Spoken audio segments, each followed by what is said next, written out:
বাংলা ভাষাকে বাংলাদেশের জাতীয় ভাষা বলে উল্লেখ করায় ভারতের রাজধানী দিল্লির পুলিশের উপর তীব্র ক্ষোভ প্রকাশ করেছেন দেশটির পশ্চিমবঙ্গের মুখ্যমন্ত্রী মমতা ব্যানার্জি। এক বিবৃতিতে তিনি এই মন্তব্যকে অপমানজনক, দেশবিরোধী ও অসাংবিধানিক বলে আখ্যা দেন। ভারতীয় বার্তা সংস্থা পিটিআই-এর বরাত দিয়ে সোমবার এক প্রতিবেদনে এই তথ্য জানিয়েছে সংবাদ মাধ্যম এনডিটিভি। সংবাদ মাধ্যমটি বলছে, দিল্লির বঙ্গভবনের অফিসার ইনচার্জকে পাঠানো একটি চিঠিকে ঘিরে এই বিতর্কের সূত্রপাত। ওই চিঠি ফরেনার্স অ্যাক্টের আওতায় করা একটি মামলার তদন্তের প্রসঙ্গে লেখা হয়েছে বলে দাবি করা হচ্ছে।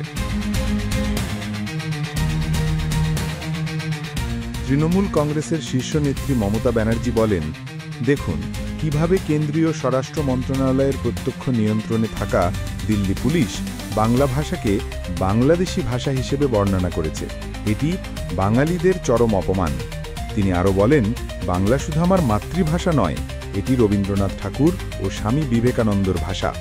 ভারতীয় জাতীয় সঙ্গীত জনগণ মন আর জাতীয় গান বন্দে মাতরম দুটোই বাংলা ভাষায় লেখা। কোটি কোটি ভারতীয় এই ভাষায় কথা বলেন ও লেখেন। ভারতীয় সংবিধান যে ভাষাকে স্বীকৃতি দিয়েছে তাকে এখন বাংলাদেশি ভাষা বলা হচ্ছে। মমতা এ ঘটনাকে কেন্দ্রীয় সরকারের বাঙালি বিরোধী মানসিকতার প্রকাশ হিসেবে তুলে ধরেন। তিনি বলেন, এটা কেবল অপমানজনক নয়, বরং কেলেঙ্কারি, দেশবিরোধী এবং অসাংবিধানিক। এই ভাষা ব্যবহার করে দেশের সব বাংলা ভাষাভাষীদের অপমান করা হয়েছে। আমরা এর তীব্র প্রতিবাদ জানাই।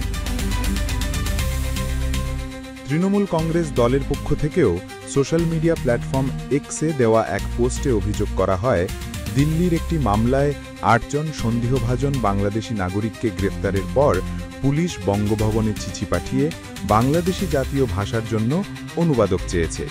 এই ঘটনাকে কেন্দ্র করে সামাজিক মাধ্যমে ব্যাপক প্রতিক্রিয়া ছড়িয়ে পড়েছে।